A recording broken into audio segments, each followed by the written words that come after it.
passei, não. Última vez só passando som, beleza, todo mundo?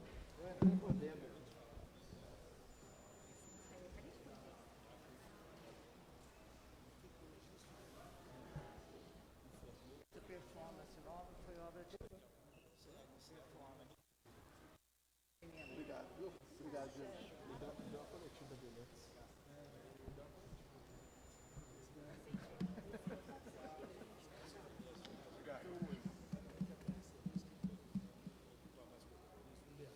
Eu não posso mentir, não, porque eu tô com febre.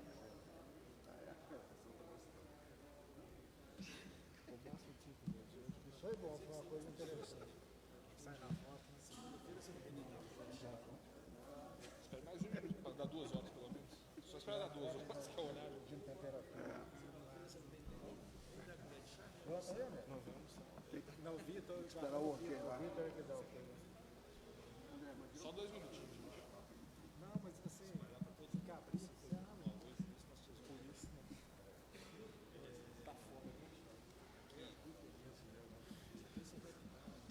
Não, tá bom.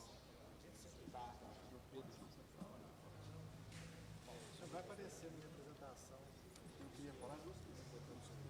Não, pô, às vezes depois da apresentação você fala. Então faça a apresentação e passa para você. É, o teste é bom. Talvez eu, Maria e você. Eu vou falar só.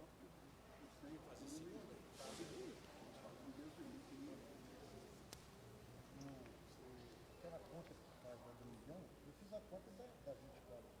Não, aqui. Não sei como é que você faz essa conta. Você fala do Rosa Maria, você vai ter certeza. Pode ser, pode ser. Tá dando 43 por milhão. Aqui, a gente ia fazer 75 mil testes. 75 mil testes, dividido por 2,5. Dava 30. Né? Então é 30 mil por milhão. Então, como agora tem 109 mil. 2,5.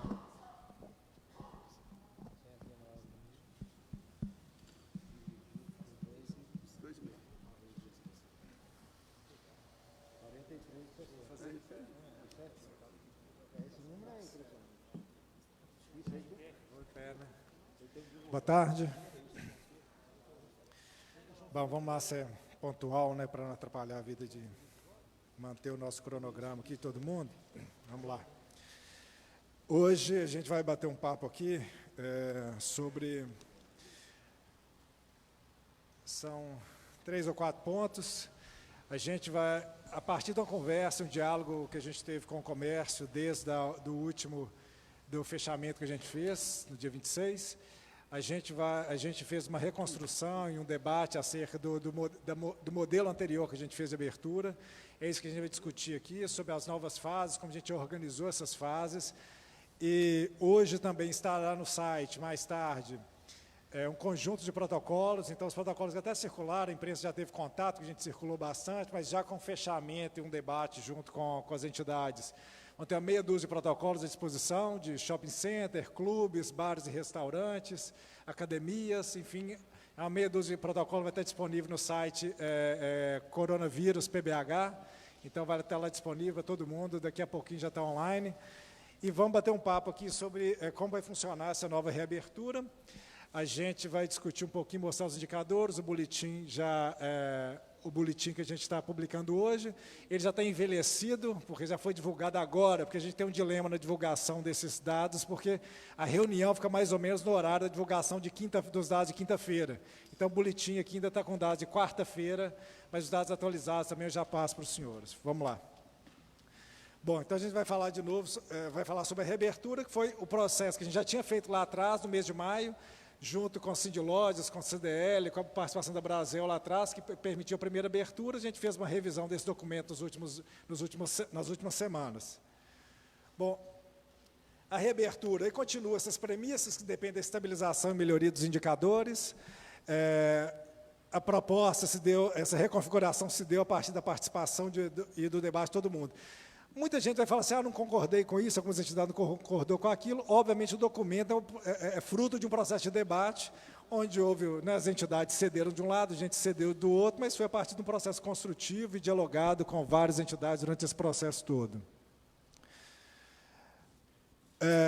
Bom, diante desse cenário, né, de disponibilidade de vacina, a gente mantém a possibilidade de retorno às fases anteriores e de adiantamento das fases, conforme aquele indicador, o boletim que a gente publica, e embaixo do boletim está lá todo o regramento, o que é que permite andar para o lado da flexibilização e o que é que a gente não pode fazer, e o que é que sinaliza para a nossa estabilização da não flexibilização e também do nosso retorno. Então, tem lá os faróis vermelho, amarelo e verde, acho que todo mundo já está acompanhando aqui semanalmente conosco. Bom, o boletim, esse que é o boletim que eu disse, que eu já vou atualizar alguns dados aqui, a gente vai soltar ele daqui a pouco. Eu estou tratando, hoje, a primeira vez que a gente apresenta um índice de transmissão abaixo de 1, está quase encavalado com 1, ainda está indicando alguma estabilização, mas pelo menos quando a gente observa semana a semana, ele vem caindo um pouquinho. Ficou de 1,02 para 1, agora 0,99. Isso indica que o número de casos ativos na cidade, ele está começando a reduzir mesmo. Então, se eu tenho, sei lá, hoje, embora são 20 mil casos desde o início da pandemia, se eu tenho hoje casos ativos em torno de 2, 3 mil, o indicador igual a 1 indica que a cada período da doença eu renovo por outras 3 mil pessoas. Então, eu estou sempre trocando 3 mil. Mas, na hora que eu baixei de 1, eu estou sinalizando que eu vou ter uma redução do número de infectados. Isso indica que eu já vou começar a baixar esse dado. Hoje ele está vermelho, 91, é o dado que foi atualizado agora há pouco, vocês já pode ter chegado para vocês, vai estar em 87, o dado de hoje, que, na verdade, publicado hoje, mas é o dado de ontem, de 87%. A demanda, o Jackson vai falar mais disso mais na frente, mas a demanda por internação, ela está diminuindo, então, as pessoas que estão solicitando entrar na UTI, está diminuiu todos os dias essa semana, então a gente está trabalhando com patamares muito menores do que a semana passada e nessa semana de solicitação de internação na UTI. E enfermaria, se não me engano, manteve, né, Jackson? 68%. Bom, os indicadores, eu já falei deles, né, assim, todo mundo já conhece, a gente permanece com a mesma metodologia desde maio, a gente publicou, se não me engano, o primeiro relatório dia 15 de maio, está lá no site, no final do relatório do boletim, tem lá todo o regramento que fala da progressão, da manutenção e da retração das fases.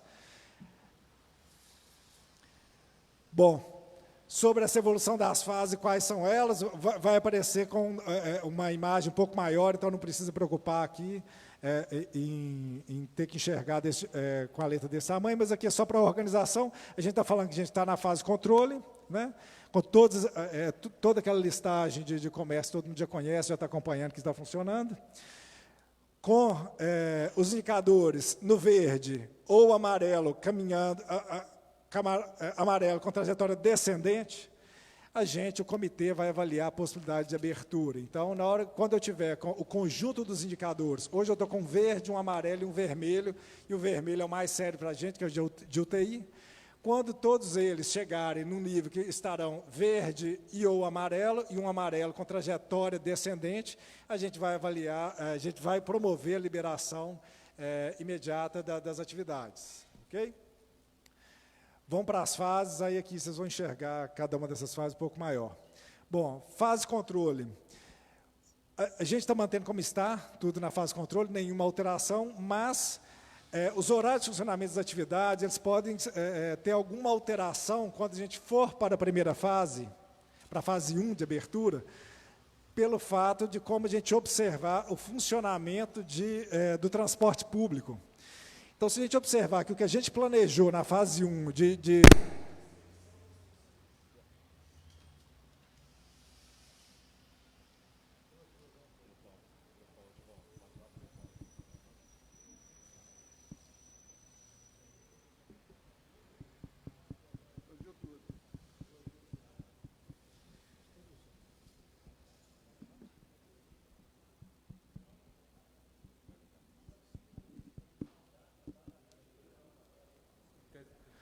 Pronto? Bom, vamos lá. Então, se a gente observar que a programação que a gente fez de funcionamento do comércio fora do horário de pico que a gente fez, vem dando algum problema junto com a fase de controle, nesse somatório de passageiros, esses horários serão alterados para que a gente tenha o menor impacto no transporte público da capital. Da outra vez que a gente fez isso, acho que vocês acompanharam, a gente conseguiu ter uma variação muito pequena nos horários, então a gente conseguiu ter variação de 2% no horário do início da manhã e uma variação maior no horário que o ônibus é mais vazio, que é essa tentativa nossa de tentar retirar as pessoas do horário de pico. Na fase 1, a proposta agora, estarão autorizadas estas atividades com observância estrita ao protocolo de cada um dos setores. Então, isso é muito importante, o rigor no cumprimento do protocolo. A apresentação vai estar no site também, para todo mundo ficar tranquilo aqui. Daqui a pouquinho já está disponível no mesmo site, para todo mundo baixar todos esses dados. Então, será aberto todo o comércio varejista não contemplado na fase de controle, comércio atacadista da cadeia do comércio varejista, cabeleireiros, manicures e pedicures, shopping centers, centros de comércio, galerias e lojas, atividades no formato de drive-in.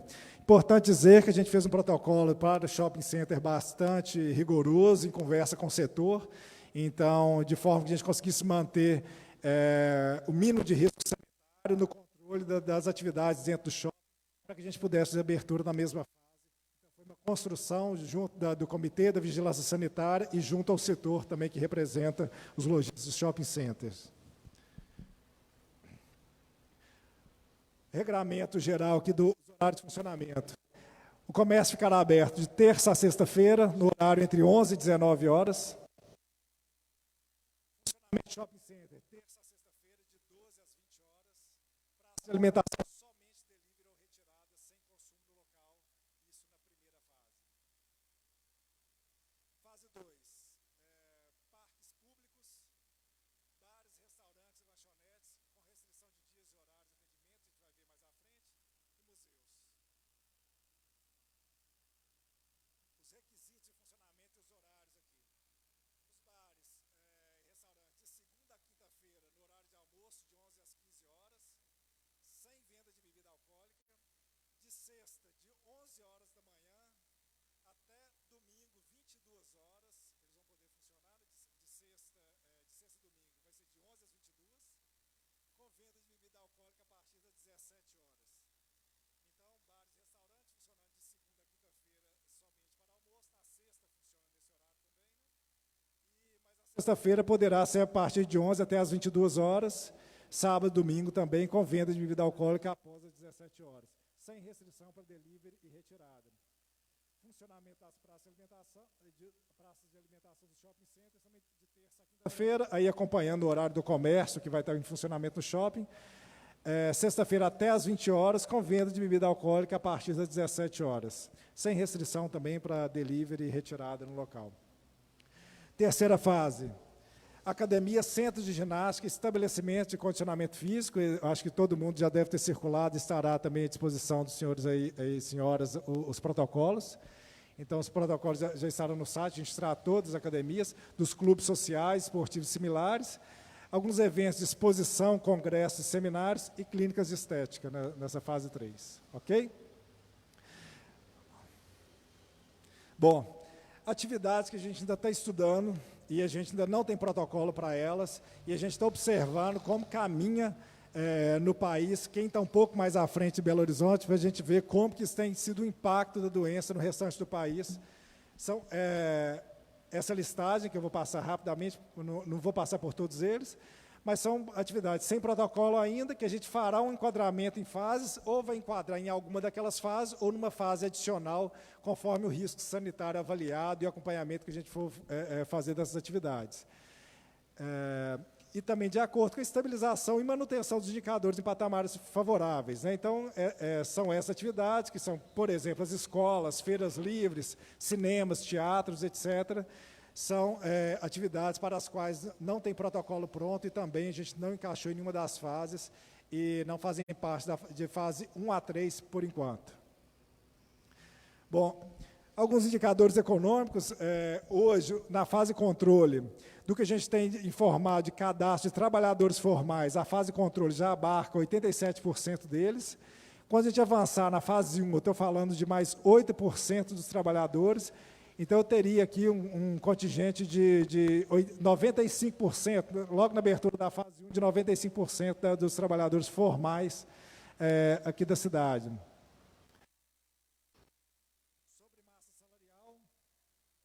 90% da massa salarial da cidade já é contemplada hoje na fase controle. E mais 5% entrará, faz parte da fase 1. Então, estou falando aqui de 97% quase, quando a fase 1 começar a funcionar, estou falando de quase 97% da massa salarial da cidade, né? Bom, cuidados que devem ser adotados, né? Assim, a gente tem que recomendar a todo mundo e a cidade que a progressão dessas fases depende muito da disciplina de todos os cidadãos no uso das máscaras, no rigor de uso de máscara, no rigor do distanciamento social, sair somente se necessário. O andamento dessas fases depende muito da disciplina de todo mundo, não só de lojistas, mas também da população. Isso é muito importante que a população faça essa adesão, ajude ao comércio. A gente depende que a população inteira faça essa cooperação com o comércio da cidade, para que a gente tenha índices menores e possa fazer essa progressão, que é o desejo de todos nós, que a gente possa cumprir com esse andamento. As fases, elas andarão de 15 em 15 dias.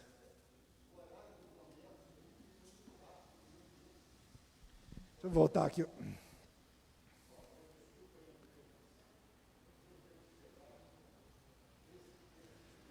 Horário de 11 às 19 horas, comércio. 11 às 19 horas, shopping center 12 a 20 horas.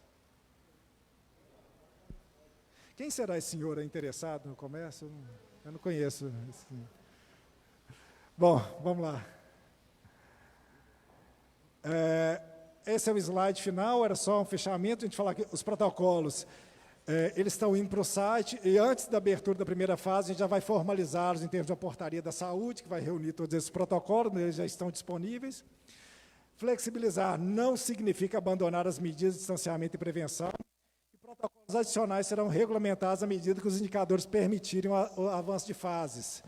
Então, a gente está falando aqui, flexibilizar é muito importante dizer que para a população que não a gente não tem nenhum relaxamento no entorno na lida com a doença, que as pessoas devem fazer na sua lida particular, inclusive, que isso pode gerar na população a sensação de que agora está tudo liberado, está muito mais tranquilo. Então, os hábitos que vêm sendo mantidos de distanciamento social são muito importantes que sejam mantidos.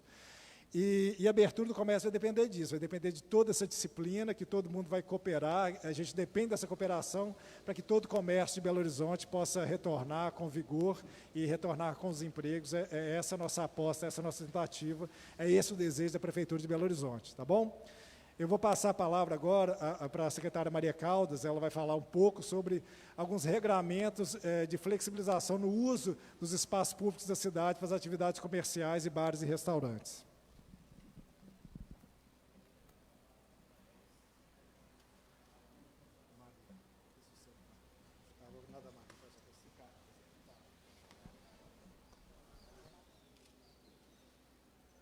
Você põe a outra para a gente? Bom, gente, boa tarde. A ideia dessa... Oi? A proposta que a gente vai apresentar aqui é um pouco no sentido de compreender que existe, né, uma exigência de restrição da ocupação dos espaços comerciais em função da necessidade de afastamento, né, de isolamento entre as pessoas.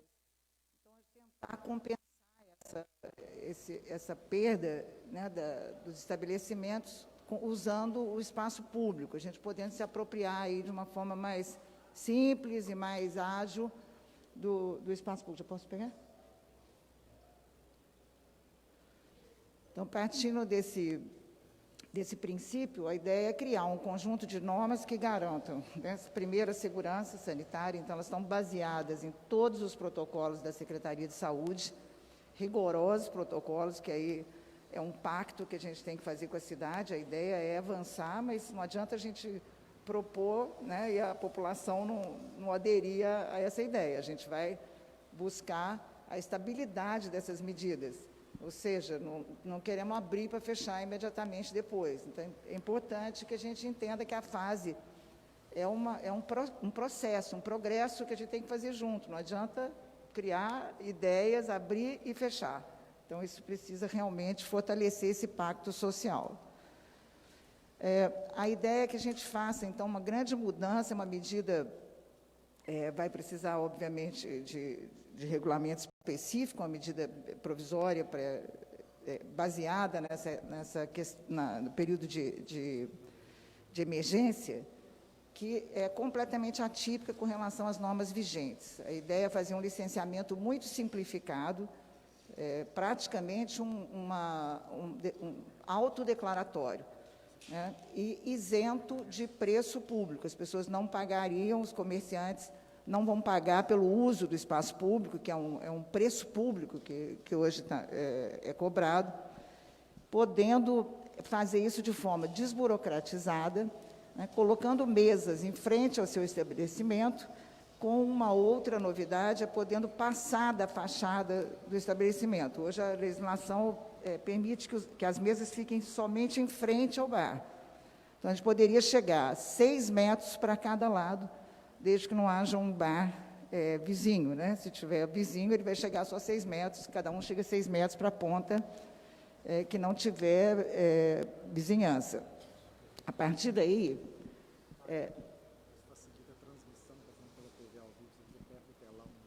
Tá, desculpa, gente. Só um minutinho, mudar de lado. Que deu? A partir daí, o atendimento, regra, né? O atendimento é restrito a clientes sentados.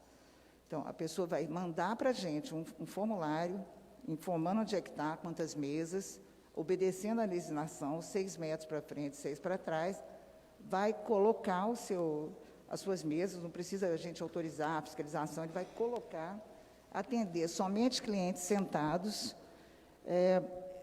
mesmo em via arterial, que a legislação hoje não permite. Então, por exemplo, as vias aqui do centro da cidade, né, a grande parte das avenidas mais largas são classificadas como via arterial, e esse afastamento frontal é tratado como continuidade do passeio, não é permitida a obstrução com mesa.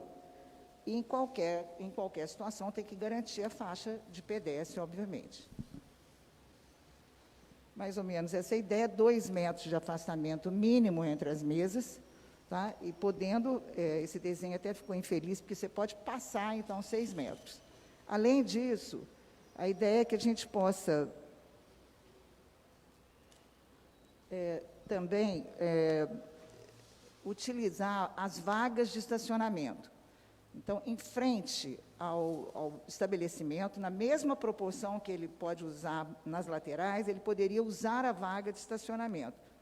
Da mesma forma, o próprio dono do estabelecimento vai cercar isso com grade, tem todo um regramento aqui, como é que é a grade, a questão da segurança, nós temos que deixar um balizamento aí seguro para que o carro para a próxima vaga de estacionamento, e teria, só para ilustrar aqui, uma imagem parecida com essa, né? Então, você pode usar o estacionamento, cercar com a grade e obedecer o distanciamento determinado em portaria. Além disso, bom, já falei isso aqui, em frente à testada pode se expandir também os mesmos 6 metros. Aquilo que você fizer na calçada, você pode levar para a faixa de estacionamento. Nessa imagem, dá para entender um pouquinho, né? Nós vamos ter que deixar aqui, depois da última mesa, os 2 metros, uma faixa de segurança e cercar tudo isso com grade, com altura mínima de 1 metro. Bom, onde é que a gente pode fazer isso?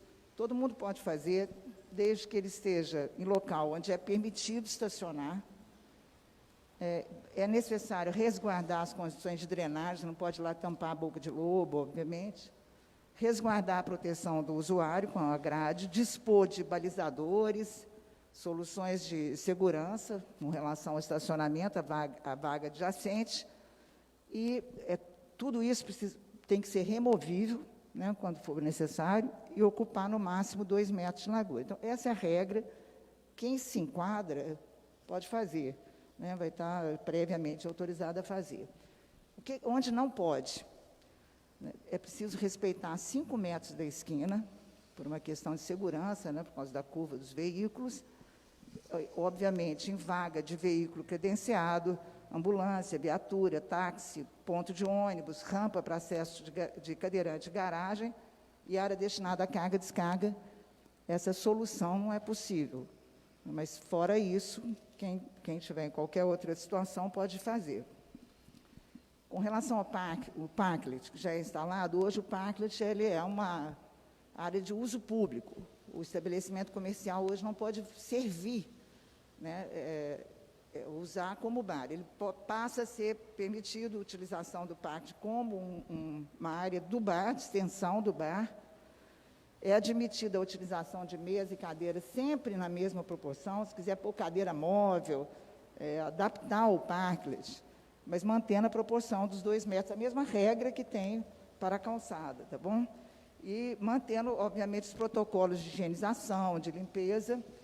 E uma outra alternativa é tentar colocar, para ajudar também a implementar isso, o engenho de publicidade no parklet, de um patrocinador, sei lá, né, um dos fornecedores do bar, para ajudar a manter isso em bom estado de conservação e implantar essas adaptações. A ideia é mais ou menos isso. Ela poderia ser adaptada para receber as mesas. E uma outra novidade, né, é a possibilidade de a gente fazer o fechamento temporário de quadras e vias. A ideia é que, em determinados horários da semana, ela não é uma regra fechada, nem uma regra única para todos os lugares. Os lugares são específicos, têm demandas específicas, um tem muito uso residencial, outro não tem. Então, a gente vai analisando caso a caso e abre-se a possibilidade de fechar a rua, às vezes de sexta a domingo, dependendo da situação, para fazer de todo o espaço público a utilização ali como bar. Tem lugares que tem muita concentração de bares, né? Então, a gente poderia ampliar essa rua e fazer um período de utilização. Então, esse fechamento temporário ele pode ser manejado para vários usos, né? Podemos fechar para colocar mesa e cadeira, fechar parcialmente um trecho da via, uma pista, se for o caso, para estender a atividade econômica.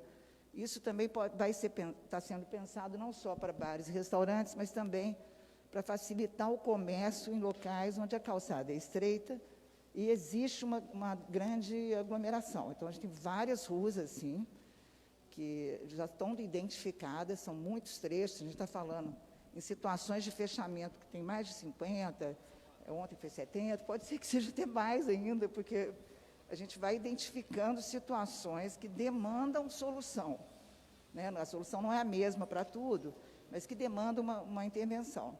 Então, ruas que concentram o comércio, que tem muita gente, Padre Pedro Pinto, uma série de outras avenidas, ruas comerciais podem sofrer esse tipo de intervenção que a gente chama de calçada operacional.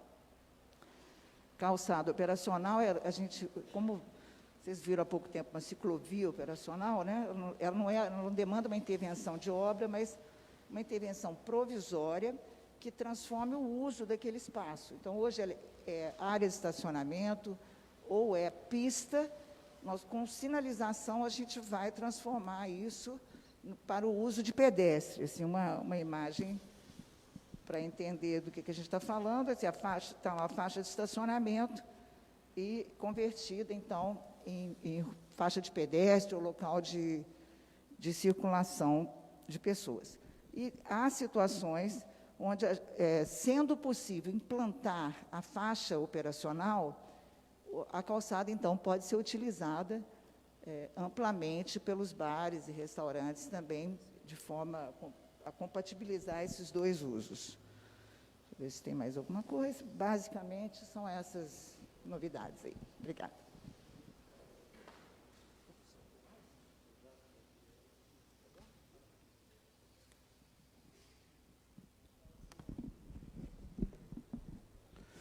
Boa tarde a todos e a todas.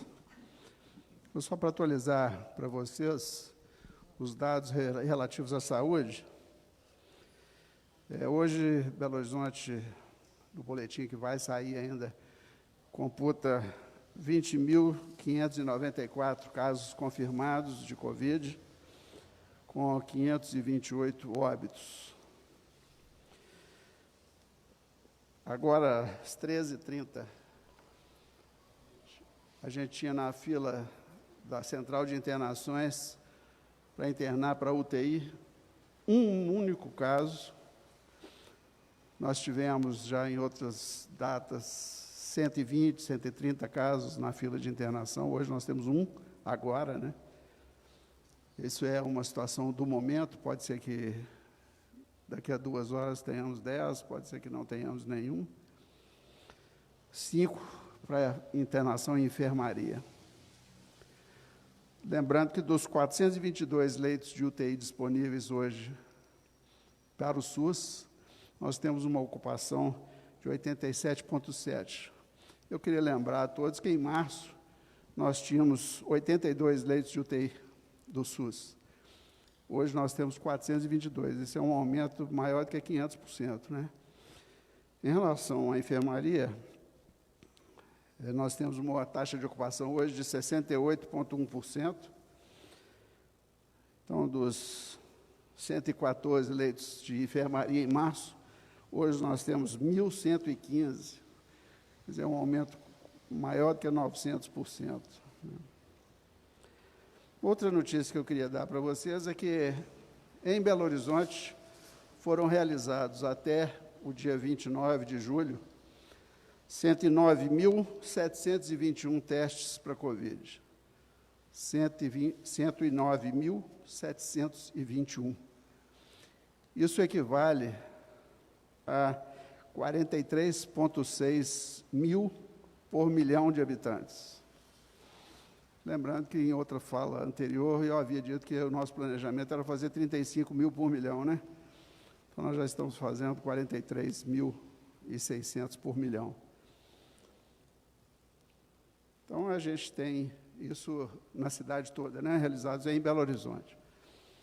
Então, a gente tem esses números para passar para vocês e dizer que, com esse, embora a gente tenha uma ocupação de CDI de 87%, a nossa perspectiva é de uma diminuição, já que a curva de casos estabilizou no alto e está descendo lentamente. Nos 3 primeiros dias dessa semana, a nossa taxa de ocupação era 91%, hoje já caiu para 87%, vamos ver se essa taxa se mantém progressivamente na descendente, né? Isso nos abre uma perspectiva de liberação breve das atividades comerciais na cidade. E eu sei que todo mundo está interessado em saber, Belo Horizonte hoje iniciou a primeira fase da aplicação da vacina da Sinovac Biotech, que é a Coronavac, né, que vai ser testada no Centro de Saúde Jardim Montanhês, com 852 voluntários da saúde. Estão previstos 9 mil voluntários para o país. Em Belo Horizonte são 852 e o Centro de Saúde Jardim Montanhês foi escolhido porque já tem uma tradição, desde 2016, de fazer parte de pesquisa da vacina para a dengue, que acabou sendo abandonada, já que ela não traz benefício para a comunidade, né? Então, o Centro de Saúde Jardim Montanhês já tem essa expertise e por isso que ele foi escolhido. Então, era isso que eu queria falar.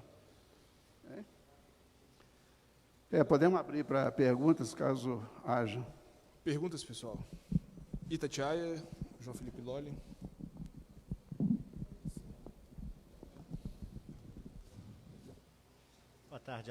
Boa tarde a todos. Está saindo, né? Boa tarde a todos. Queria aproveitar que o senhor falou por último, doutor Jackson, queria fazer a primeira pergunta para o senhor. O secretário André explicou a questão dos índices, vermelho, amarelo e verde, que quando tiver amarelo com tendência para verde é que vai abrir. Qual que é a faixa de corte? A ocupação até quantos por cento é vermelho, abaixo disso é o verde, dos leitos de terapia intensiva da enfermaria e também do R0. E queria fazer uma segunda pergunta, não sei se é a secretária Maria Caldas ou o próprio presidente da BH Trans, a respeito dessas ruas, avenidas, quarteirões que serão interditados. Se já existe, pelo menos, alguma indicação, Alberto Sintra, a senhora citou a Padre Pedro Pinto, outros pontos da cidade, até para o ouvinte, né, para o telespectador, para o leitor, poder se localizar, se não toda a lista, pelo menos uma parte dessas indicações, se for possível, por favor. Obrigado, João Felipe.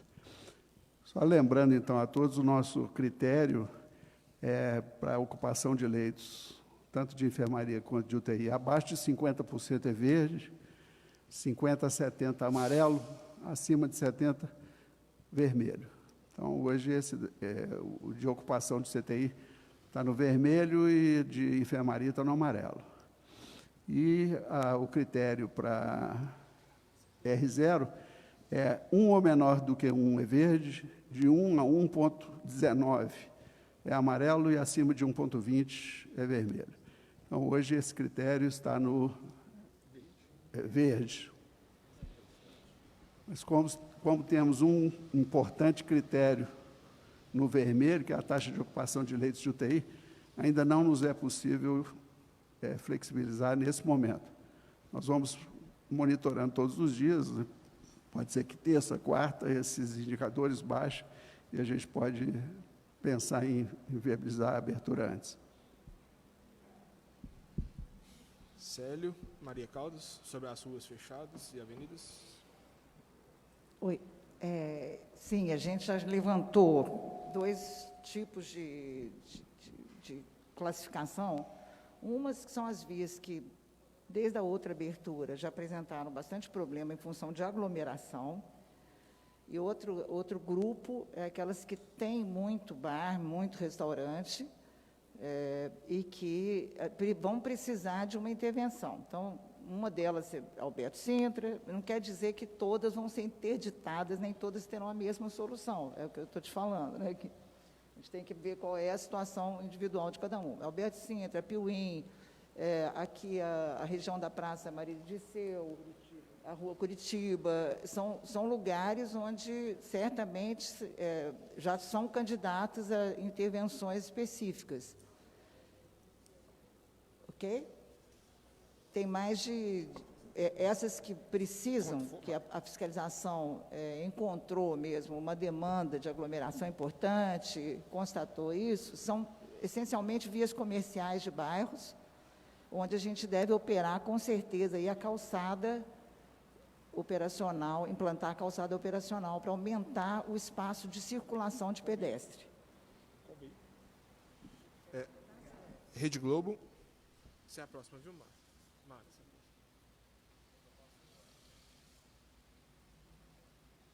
Boa tarde a todos. Primeiro, eu queria aproveitar para perguntar que a Abrazel acabou de nos informar que não concorda com o fato de os bares e restaurantes não estarem na primeira fase e que vai buscar a justiça para ingressar juntamente com as outras empresas, para a gente entender qual é o critério que foi adotado para que ela não esteja nessa primeira fase.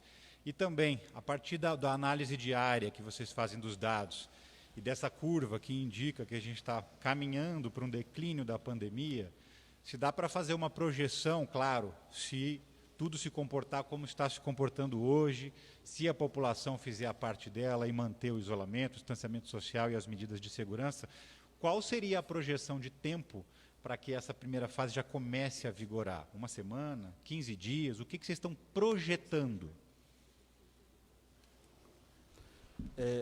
Diário do Comércio. Deixa eu responder a pergunta dele. A projeção de tempo não existe. A gente se baseia em critérios e a gente não faz previsão. Qualquer data que eu falar aqui, posso estar errado. Pode ser que quarta-feira a gente fale, não dá para abrir quarta.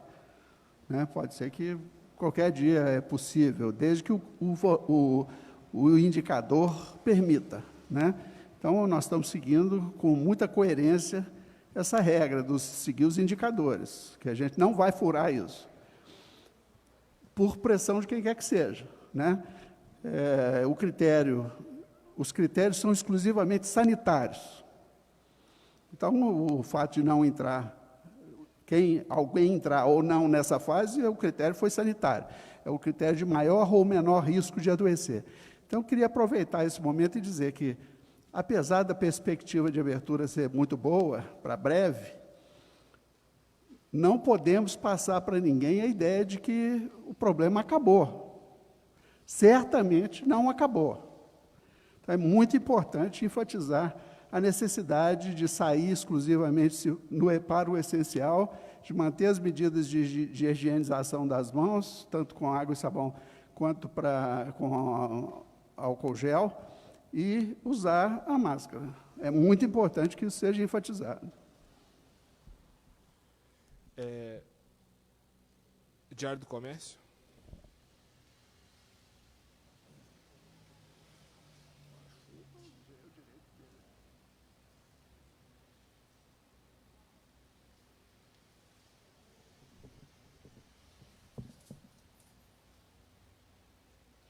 Primeiramente, eu queria só confirmar, teve uma das reuniões que as entidades sugeriram aí, talvez, a revisão dessa linha de corte na ocupação dos leitos para cerca de 80.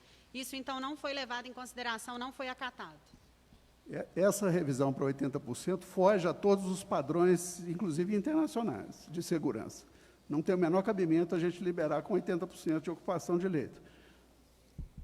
E sobre os estabelecimentos que não estão na fase de controle, que estão abertos, principalmente aí salões de beleza, algumas academias, funcionando, a gente sabe que de forma ilegal nos bairros. Como que está essa fiscalização? Já temos alguns números aí atualizados para falar? Bom, a fiscalização somou forças com o contingente da guarda e a gente atua diariamente, né? Ontem fechamos um restaurante aqui no centro da cidade. Então, assim, infelizmente, é um esforço que poderia ser desnecessário, né? Se todos cooperassem, certamente a gente sairia mais rápido. Mas a fiscalização está atuando diariamente, diuturnamente, aliás. Até o final aqui eu te dou, tá? Perguntas? Estado de Minas.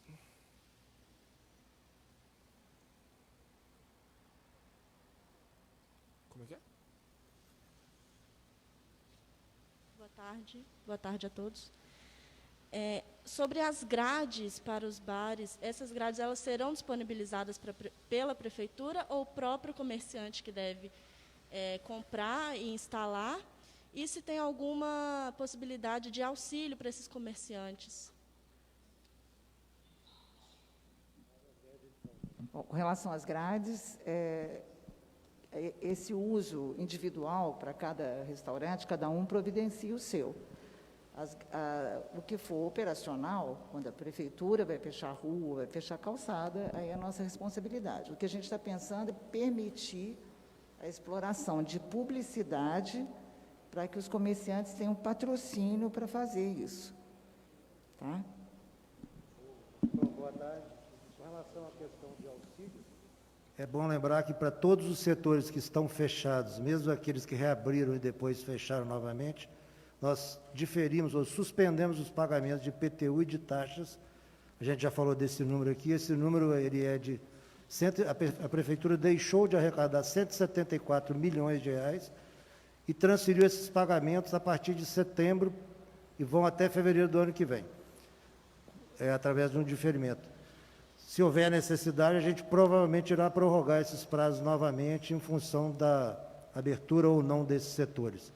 A gente tem várias medidas de incentivo e de auxílio ao comércio e todos os setores que estão fechados. Sobre a reabertura, o secretário André Reis falou que, assim que os indicadores estiverem amarelo e verde, né, imediatamente poderá ser feita essa reabertura. Isso pode ser feito a qualquer momento, a qualquer dia, ou será sempre às segundas-feiras?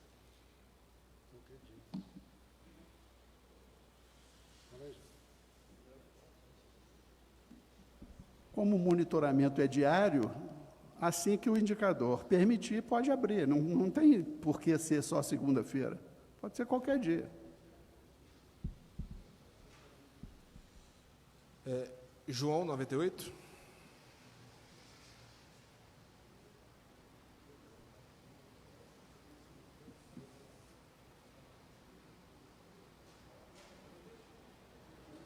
Boa tarde a todos. Secretário, sobre a flexibilização, nós temos uma decisão da Justiça sobre o Minas Consciente. Eu queria saber se isso pode atrapalhar, de certa forma, a estratégia da Prefeitura de Belo Horizonte. A nossa programação está de completo acordo com o que prevê o Minas Consciente, então não há conflito.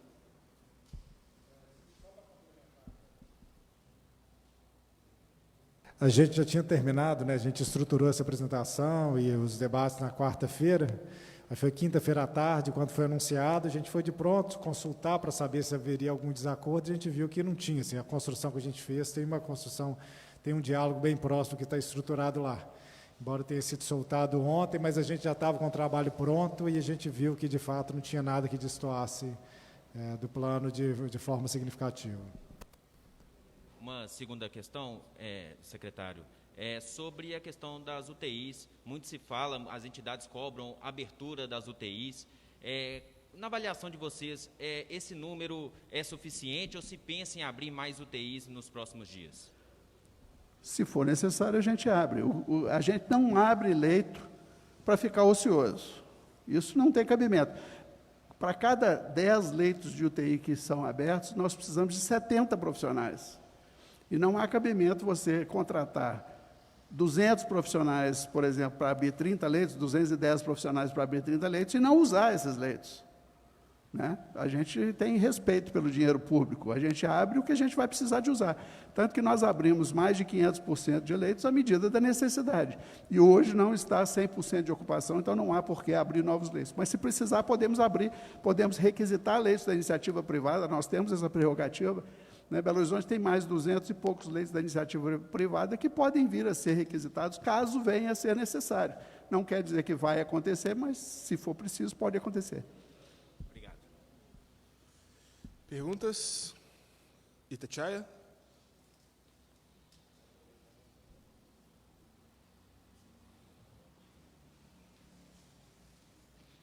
Eu acho que é um esclarecimento rápido, talvez seja a dúvida de outros colegas.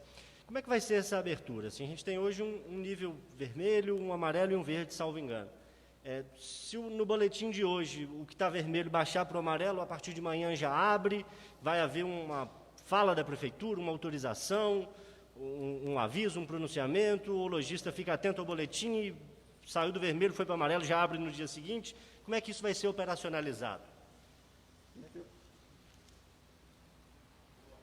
A gente precisa de uma publicação de um decreto, né, para poder, o decreto que vai permitir essa abertura.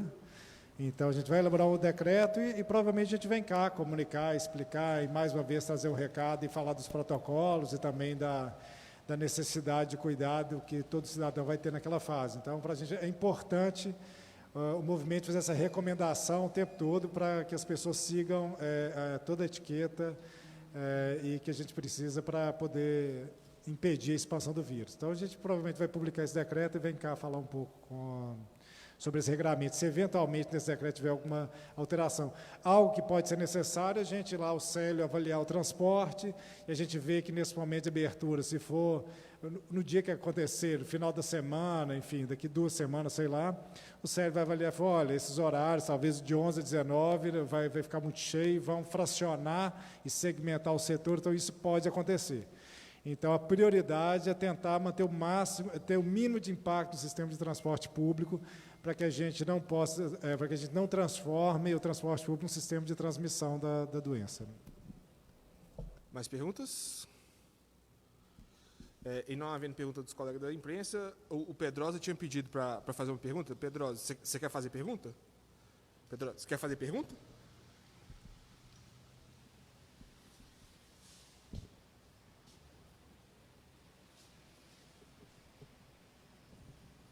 Boa tarde, secretários. Boa tarde. Paulo César Pedrosa, estou na presidência do Sindicato Patronal de Hotéis, Restaurantes, Bares de Belo Horizonte e região metropolitana. Secretária, definiu ontem, o prefeito nos comunicou que seriam 70 ruas e quarteirões.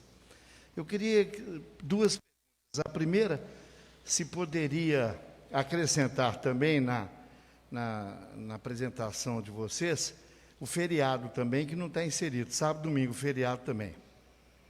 deferimento disso. E a segunda é em relação a algumas ruas. Nós temos ruas tradicionais, a senhora falou Alberto Sintra. Nós temos aqui a Sapucaí, temos bairro Santa Teresa, temos a Avenida Amazonas no Hipercentro, para não esquecer desses locais extremamente importantes. E a terceira, por que os bares e restaurantes não podem estar na primeira fase junto com o comércio, porque os dois trabalham juntos? Essa é a nossa dúvida. Muito obrigado pela atenção. Vou responder as duas primeiras e devolvo para o Jackson.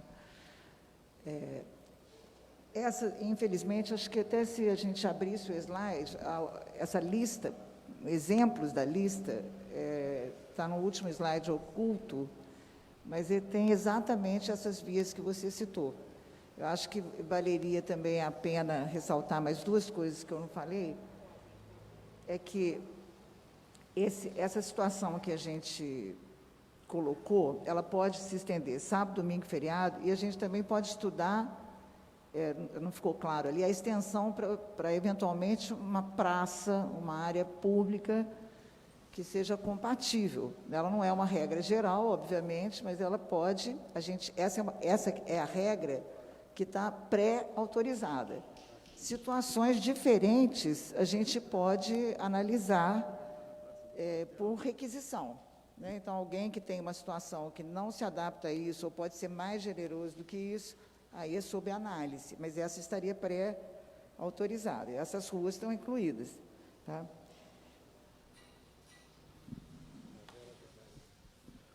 Em relação a por que não entra na primeira fase, essa é uma explicação que tem duas grandes razões. A primeira delas é que os bares e restaurantes são locais onde as pessoas ficam muito tempo e ficam sem máscara, porque tem que se alimentar ou tem que beber. Então, essa é uma das razões. O contágio, a possibilidade de contágio é maior nesses lugares. Então, nós não podemos, nesse momento, correr o risco de haver um impacto muito grande. E o segundo é que, como a massa empregatícia de bares e restaurantes é muito grande, pode haver uma sobrecarga do transporte. Então, o nosso cuidado foi de dividir para durar, exatamente, porque a gente não quer abrir e uma semana depois tem que voltar a fechar tudo, né? Pode ser até que venha a acontecer dessa forma, mas não é o nosso desejo. Então, a segurança nos leva a ter um certo cuidado para abrir, e esse foi os dois motivos principais. Revista Bares e Restaurantes. Depois você pergunta.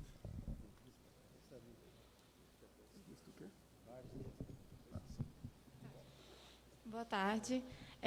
A minha pergunta vai para o senhor Dr. Jackson. Você citou o custo, né, e da abertura de novos leitos. Mas o custo também de manter negócios fechados, tanto que estão previstos para a primeira, segunda e terceira fase, ele é muito alto. Não só para o governo, quanto para a sociedade. Temos aí uma queda da empregabilidade muito grande. E a gente sabe que quanto mais demora essa reabertura, mais acarreta também esse custo para a sociedade. Por que não investir nesses novos leitos de UTI?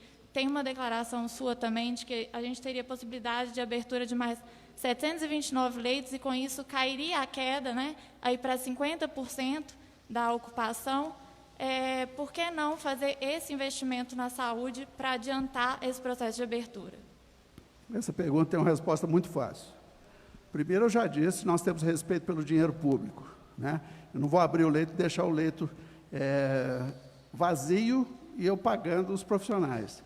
Essa é uma razão. Segundo, eu não falei... nós temos o recurso para abrir esses leitos ou para comprar leitos da iniciativa privada. O que eu disse é que, para cada 10 leitos, nós precisamos de 70 profissionais. Onde estão esses profissionais? Onde estão os intensivistas? Todos já estão trabalhando. Então, eu vou ter que contratar leitos da iniciativa privada, se for necessário. Mas, hoje, os números nos mostram que não é necessário. Então, esperar mais 15 dias, eu acho que não vai matar ninguém. BH, e a vida, o CNPJ... depende do CPF. Se não tivermos CPF para ocupar o CNPJ, se a pessoa morrer, não adianta ter restaurante aberto. Mas não é necessário, mesmo com mais de 90% da ocupação de UTIs, e os negócios já estão fechados há mais de 4 meses? Eu acho que você deve estar com um problema de audição, né? Porque Eu falei mais de uma vez que são 87% e não mais de 90%. E está caindo. BHZ.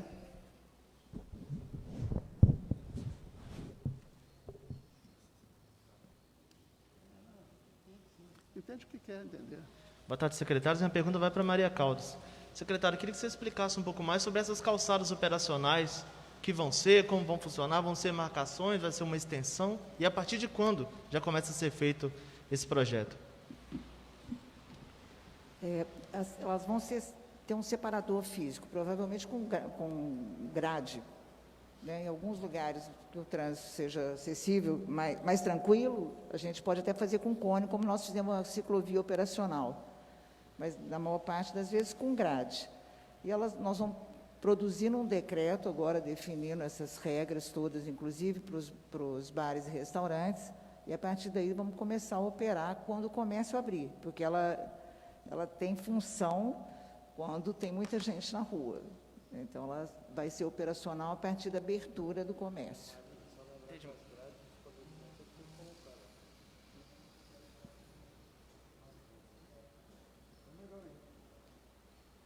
Mas tá claro? Como o secretário falou, isso pode acontecer a qualquer momento. A prefeitura já tem esse projeto pronto, por exemplo, começar a valer a gente amanhã. Já tem as ruas prontas, é uma questão operacional e de necessidade. Então, a hora que a gente abrir o comércio, a gente sabe que vai gerar aglomeração, e, infelizmente, a gente torce para que não aconteça. Né? Mas mesmo em ruas que a calçada é muito estreita, para que não aconteça, a gente precisa ampliar essa calçada de forma operacional, rápida. Tem algumas vias, você pode citar como exemplo? Por exemplo, acabei de pensar aqui, essas avenidas do centro de Venda Nova são candidatíssimas a isso, tá? Principalmente nas regionais, as áreas centrais de regionais são muito candidatas a isso. Tem muito comércio concentrado e calçada estreita. Obrigado, secretário. Padre Eustáquio, provavelmente. Jornal assim. Hoje em Dia.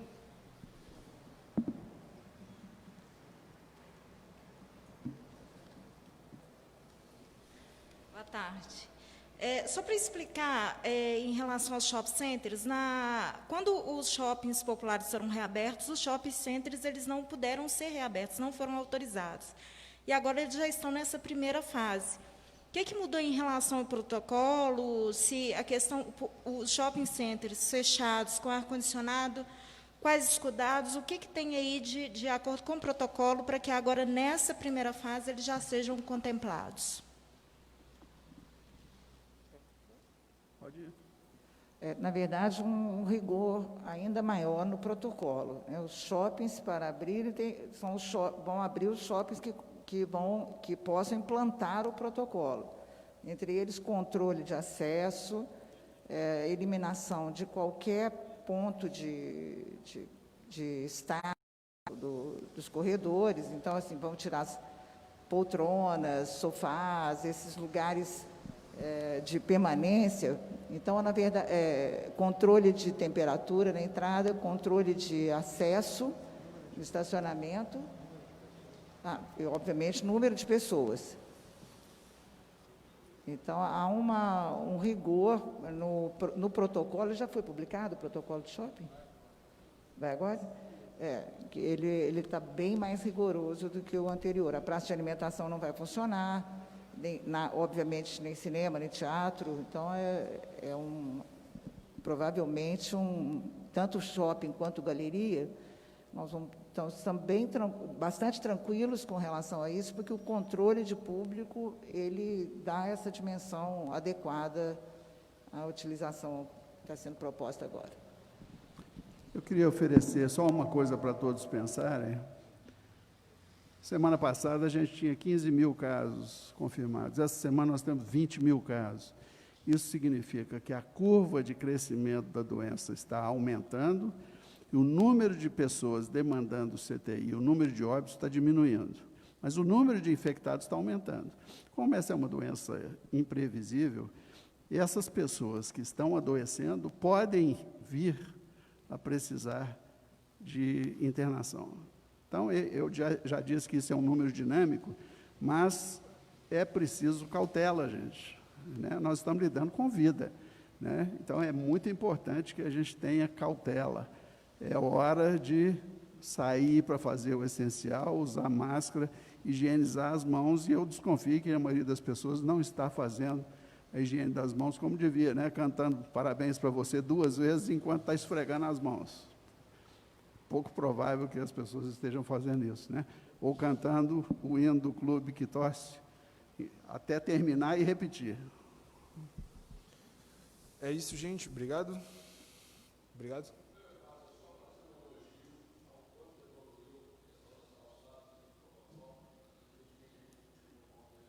Ô, Paulo. Obrigado. Paulo, quer falar no microfone? Só para o pessoal... Só porque senão o pessoal não... Paulo Somuti, da Brasel. Queria só registrar aqui o elogio, porque ficou muito bacana o negócio das calçadas, viu, Maria Cláudia? Gostei demais. Achei que avançamos muito, corrigimos bastante a questão dos protocolos. Evidentemente, continuamos divergindo com o entendimento, secretário, com relação à abertura na primeira fase, a gente acha que deveria ser. Vamos, obviamente, lutar por isso, né? E queria reforçar a questão dos leitos, que eu acho que, se tivéssemos os leitos, levantar talvez esse custo, de repente seja uma conta que a sociedade gostaria de pagar. Acho que a gente pode discutir isso de uma maneira mais aberta, né? Custaria tanto abrir esses leitos agora, porque, pelo que eu entendi, a gente iria para 50% de utilização do sistema de leitos, claro que teria um custo, mas, em compensação, anteciparíamos as fases da economia. Eu acho que a sociedade deveria conhecer de maneira aberta esses custos e fazer uma avaliação. Mas parabéns aí, gostei muito, parabéns. Muito obrigado, Paulo. Paulo participou e nós discutimos bastante esse tema nessa construção. Bom, parte das nossas divergências que a gente já vem discutindo há um tempo em relação a isso é porque é importante todo mundo saber que a expansão da doença, com leito ou sem leito, necessariamente um percentual morre das pessoas. Então, na hora que eu aceito a doença, a expansão dela, nesse momento, eu estou aceitando a morte em torno de 0,5% dos contaminados. No Brasil, essa letalidade, as últimas contas estavam dando 2,6% das pessoas que pegam morrem. E a gente tem que observar a trajetória dela. Embora a gente está vendo ali que o R está nas últimas 3 semanas próximo a 1, indicando uma estabilização, eu estou com uma estabilização no alto e é uma preocupação nossa de saber assim, olha, beleza, eu tô com o número de casos ativos em Belo Horizonte é um número de casos ativos relativamente grande, que a expansão dele, dado se trata de uma doença que tem expansão exponencial, a ocupação dos demais leitos, isso pode ser tudo muito rápido. Então, eu não consigo projetar agora, que essa pergunta que todo mundo faz, olha, projetar quando que consegue abrir. A projeção nossa, até 2, 3 dias atrás, ainda era de subida. A gente começou a ter queda de leite de UTI agora, com esse 87%, se vocês observarem o boletim que tem lá dia a dia, esse percentual de leitos, é a primeira que a gente está tendo. Então, se eu projeto os casos, eu vou enxergar uma subida. Agora, eu estou enxergando a primeira quebra na curva, e outro indicador que está nos mostrando que vai reduzir a UTI é a demanda por internação. Então, é o que o Jackson falou no início, a solicitação por leite de UTI, ela está diminuindo. Semana passada, dos últimos 15 dias, eu vi um dado de 43 pessoas solicitando para ir para a UTI.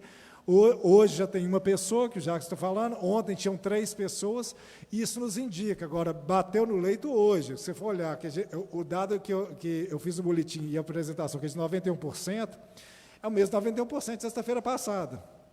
Então, com indicador igual a 1, eu estou contando que eu estou apenas trocando as pessoas doentes a cada ciclo de 14 dias. Então, se eu tenho 3 mil pessoas na cidade doentes, passo 14 dias, eu tenho outras 3 mil pessoas, e os leitos vão ficar nesse mesmo patamar. Então, importante para a gente, mais do que a quantidade de leitos, é a trajetória da doença. Por isso eu falei que o amarelo, na trajetória descendente, para a gente é possível fazer essa redução, mas o importante é a trajetória dela, porque ela em trajetória ascendente, qualquer coisa que nos pareça, que não nos pareça que está decrescendo, eu posso ter uma explosão de casos muito rápido e ter que fechar novamente.